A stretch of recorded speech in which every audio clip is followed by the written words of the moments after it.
All right, Shalom. First and foremost, I'd like to give all praises and glory and honor to Yahweh Bahashem, Yahweh Shai Bahashem Makakadash, and the Heavenly Father. True name is Yahweh, and His unbegotten Son, Bahashem, and the name of Mashiach Kapshai. Those are the true names in the ancient Paleo Hebrew, the Lash Wakadash of the tongue. And I say Barakatham to the elders and apostles, wa Akim Aquaf, and I say Shalom. And this is a prophecy update as of May the 5th, 2025, on this Monday afternoon.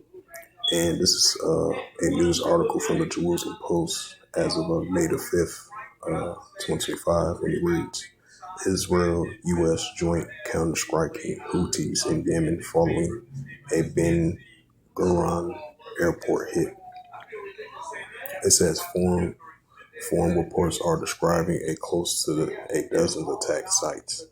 The Air Force undertook a joint counterstrike of the Houthis in Yemen along with the U.S. on Monday night, following a ballistic missile strike near the Ben Gurion airport on Sunday. It says during the attack, about 20 fighter jets were part of the attack, during which 50 munitions were dropped on the Houthi targets in total. This is the sixth Israeli strike on the Houthis since July of 2024, following over 400 attacks by the Iranian proxies on Israel over the course of the war.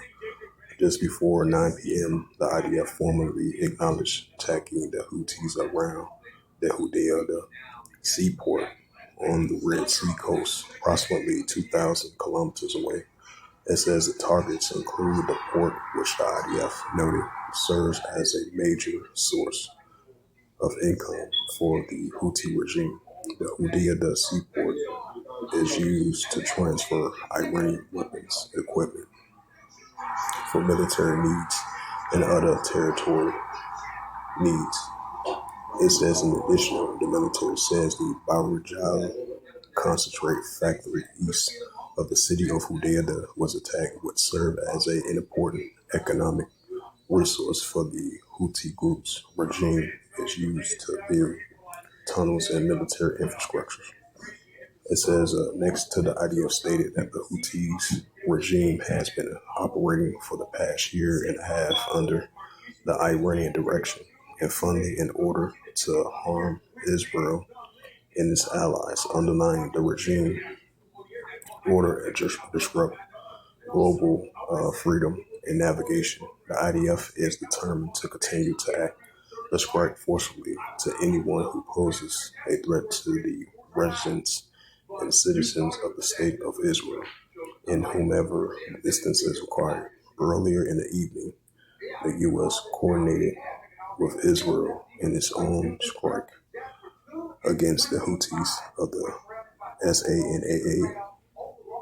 Israel's last counter-strike against the Houthis was January the 11th, before the U.S. President Donald Trump took office. It says since then, Israel has hoped that over 1,000 airstrikes by the U.S. under Trump will be significant to stop the Houthi attacks on Israel without Jerusalem getting directly involved. The large coordinated airstrikes, however, the Houthis successfully hit near the Ben Gurion shook up that calculation. As with Monday night attack in Yemen on January the 11th, more than 20 Israeli aircraft partook in dropping around 50 munitions of group targets in Yemen. During the attack, Israel Air Force, in coordination with the United States and Britain, conducted what were the largest coordination airstrikes of the war with Houthis in Yemen. Up until that time, targeting the Houthi power station and two ports was used by the Iranian-backed group. The targets that Israel struck, including military infrastructure sites and the Hadizeh power station, if I pronounced that right, a military infrastructure in the Hodeidah, Ras Al-Ska ports of the western coast. The coalitions was expected to attack weapon facilities, control and command bases, and undergo places, while Israel struck the Houthis' economic facilities, while have military and civilian use such as the ports and airports and power plants. Airstrikes on Yemen ports of Ras Al Salam targeted oil storage facilities and eventually other shipping routes, and no merchant vessels reported to have been damaged. British security firm Amberley says. According to the reports, it says, according to the reports, 12 strikes north of the capital was conducted by the U.S. and the U.K. undergoing infrastructure belonging to the Houthis.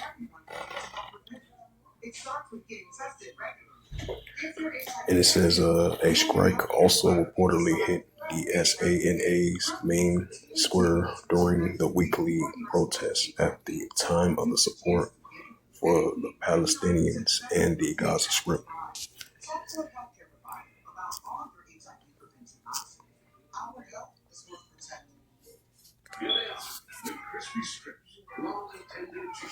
It's the book of Matthew, chapter 24, and verse 6. And ye shall hear of wars and rumors of wars. See that you be not troubled, for all these things must first come to pass, but the end is not yet. Right, it's going to come to pass, but not going to end just yet. So just like Yahweh Shai spoke about wars and rumors of wars, that's what we're seeing.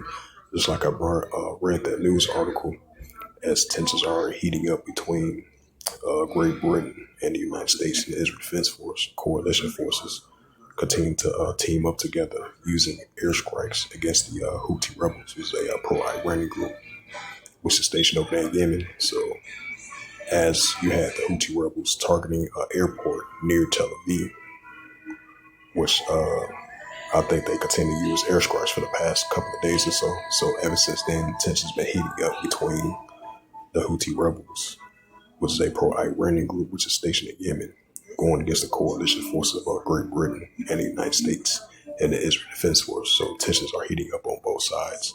And that's what you call a prime example of wars and rumors of wars. And ye shall hear of wars and rumors of wars. See that you be not troubled, for all these things must first come to pass, but then it's not yet. Matthew 24, verse 7, for nation shall rise against nation, which goes into ethnos. So we're seeing two different armies of nations are rising against one another. For nation shall rise against nation, and kingdom against kingdom. And there should be famines and pestilence and earthquakes in diverse places. It's the book of Luke 21 and verse 25. And there shall be signs in the sun and the moon and the stars upon the earth. Expressive nations will perplex the Caesar's one. Right, that's what we're seeing, increasing expressive nations will perplex it. Right, that's what we're seeing, the expressive nations will perplex the Caesar's one, due to the fact that we're seeing that increasing. That leads into nation against nation, kingdom against kingdom, and wars and rumors of wars, and seditions among the nations, which we are seeing. It's the book of Second Esdras. Second Esdras, chapter 9 and verse 2. It says, then thou shalt understand at the very same time, where in the highest was Heavenly Father Yahweh, will begin to visit the world which you made. Right, so the Heavenly Father going to visit the earth now so more than ever. Second Esdras 9 and verse 3. Therefore, when there should be seen earthquakes and uproars people in the world. Right, so that's what we're seeing, uproars people in the world, seditions, uprises, nation against nation, kingdom against kingdom, and the increasing earthquakes as well too. This is Second Esdras, chapter 15, verse 15. For the sword and discretion draweth nigh, and one people should stand up and fight against another with swords in hands. Right, so we're seeing the resistance of the Palestinians going against the Israel Defense Force, Hamas going against the Israel Defense Force, and these increasing seditions and uprisings and uproars people in the world. Second Esdras 15, verse 16. For there shall be sedition among men, invading one another. They should not regard their kings or their princes, and of course their actions stand in power. And this is the book of Ecclesiasticus, chapter 3, verse 8. In a time to love, in a time of HATE, in a time of war, time of peace. It's the book of St. Mark, chapter 3 and verse 24. And if a kingdom be divided against itself, a kingdom cannot stand. Right, that's what we see in modern day kingdoms being divided within themselves and outside of another kingdom rise up against another kingdom. St. Mark 3, verse 25. And if a house be divided against itself, the house cannot stand. Right, so modern day kingdoms being divided and modern house being divided. So we're seeing signs of that in these modern day times.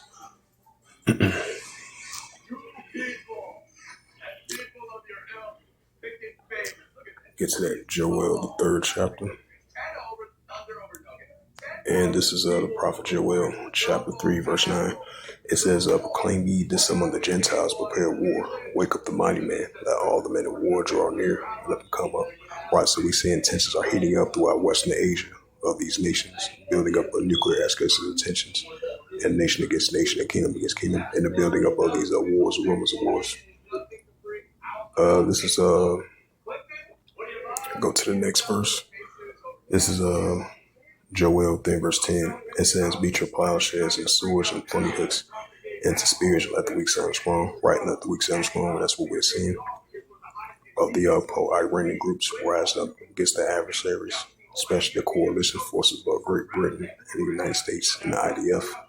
He's still going to have the pro-Iranian groups throughout the whole region, rising up against the adversaries. Hey, let the weak sound strong. So we're seeing significant signs of that.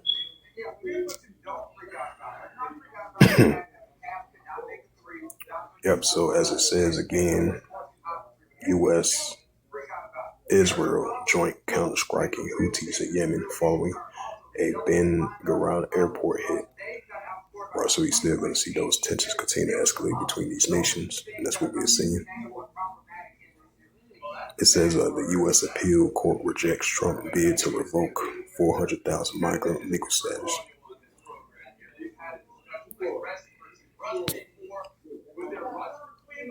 And this is a news article from the Jerusalem Post. As of May the 5th, 2025, it reads, this goes into Joel 3 verse 10 as well too. It says Iran uranium enrichment has reached industrial stage. Iran claimed on Monday that they have reached a point where their uranium enrichment has entered an industrial stage. Andrea Scripture, a research at the Foundation for Defense of Democracies, FFD, saying that the likely intention is that Iran can now run civilian reactors using the enrichment uranium. The goal is to come out and claim that the uranium enrichment is capability and the facilities are for civilian purposes, she said. Yep, Joel 3 verse 10, once again, beat your plowshares and the swords and the plenty hooks and let the weak sound strong. Right, because you're still going to have Iran building up their capability, the increased enrichment of the uranium and more nuclear capability to the already arsenal that they already have. That's going to show more, Iran going to show more military strength of the ongoing tensions that they have against the Israel Defense Force. And you have the pro-Iranian groups going against the Israel Defense Force as well, too. So we're going to be definitely seeing more signs of that.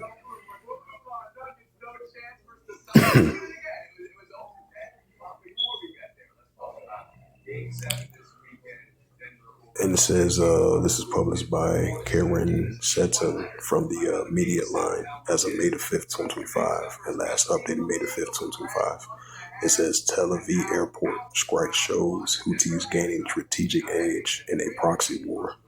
Analyst reports the IDF fails to intercept a rocket that hit Israel Ben Gurion airport, raising concerns over air defense gaps and economic fallout. It says that Israeli air defense systems, supported by the American technology, fails to intercept a ballistic missile fired earlier Sunday morning. It says by the Yemen-based Houthi groups.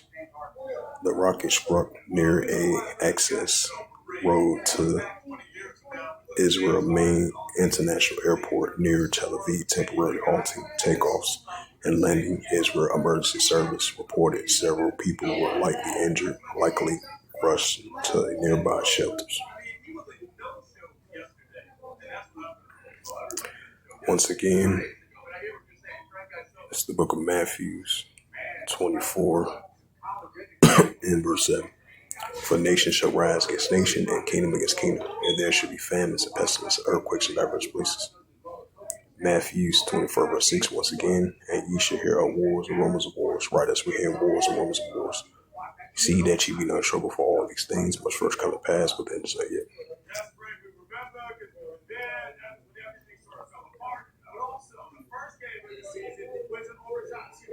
Go to the Middle East. It says Iran's offers meditation as a missile test and airspace clashes stokes South Asia tensions.